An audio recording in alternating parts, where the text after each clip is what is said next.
Bonjour à tous et petite vidéo au moment du dimanche de Pâques. Alors bon, ceux qui le fêtent, bonne fête de Pâques. Ceux qui ne le fêtent pas, faites ce que vous voulez, quoi. Bon bref, petite vidéo.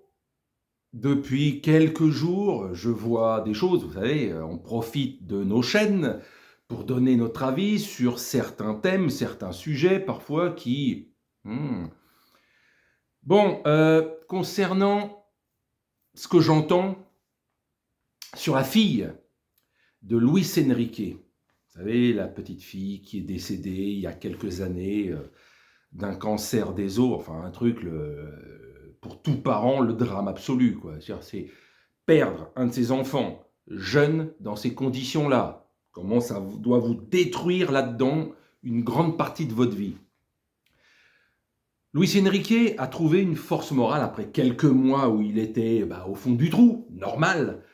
Il avait démissionné de la sélection espagnole et tout. Bon, il a mis un an pour remonter la pente, juste remonter la pente. Bon, alors maintenant, il y a ce thème que j'entends depuis quelques jours de floquer le maillot du PSG du prénom, donc Xana, de la fille de Luis Enrique, en hommage. Alors à la base, c'est peut-être parti d'une bonne intention, mais l'idée en elle-même, elle est con, quoi. Elle est con. C'est-à-dire, tu vas imposer, parce que tu vas faire gagner un trophée, tout grandissime soit-il, à quelqu'un, tu vas lui imposer de mettre le prénom de sa fille, sans que lui-même ait décidé, mais de lui-même. Tous les jours, il doit y penser à sa fille. Quelque part de l'au-delà, sa fille doit lui donner une force peut-être pour aller au bout de cette compétition qui sera historique pour l'histoire du PSG, historique pour lui-même, parce que ça sera la deuxième dans deux clubs différents qu'il gagnera peut-être une Champions League. Donc foutez-lui la paix avec ça. Ne lui imposez pas le fait de... Il y pense tous les jours. C'est probable. Ça le bouffe de l'intérieur de se dire « Ma fille aurait dû être là, jeune adulte, voir peut-être ce trophée, t'étais gamine et 10 ans plus tard, je ressoulève une deuxième Ligue des Champions avec toi, etc. » Déjà de l'intérieur, ça doit le bouffer. Ne lui imposez pas ça. Foutez-lui la paix.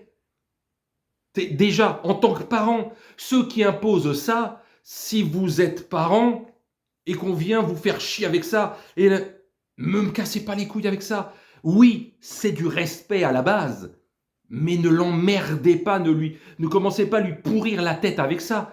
Ça, c'est une douleur intérieure qu'a un père ou une mère. Ne lui imposez rien. Un hommage, oui, ça part d'une bonne intention pour dire merci, et toi de l'au-delà, tu viens, tu ci, tu ça, tu me donnes une force. Peut-être que de lui-même, il le pense. Mais franchement, foutez-lui la paix. Ne lui imposez pas ça en tant que père. Sans déconner. C'est peut-être une idée gentille à la base, mais quand tu réfléchis bien, elle est con. Foutez-lui la paix. Gagner ce trophée, déjà, ça sera extraordinaire. Et de lui-même, il regardera dans le ciel en se disant « C'est une partie de ma fille qui m'a emmené cette force, qui m'a donné tout ça. » Donc foutez-lui la paix. Sa douleur est déjà intérieure. Sa force, il va la chercher ailleurs. Laissez-le faire son travail. Laissez-le faire sa douleur intérieure.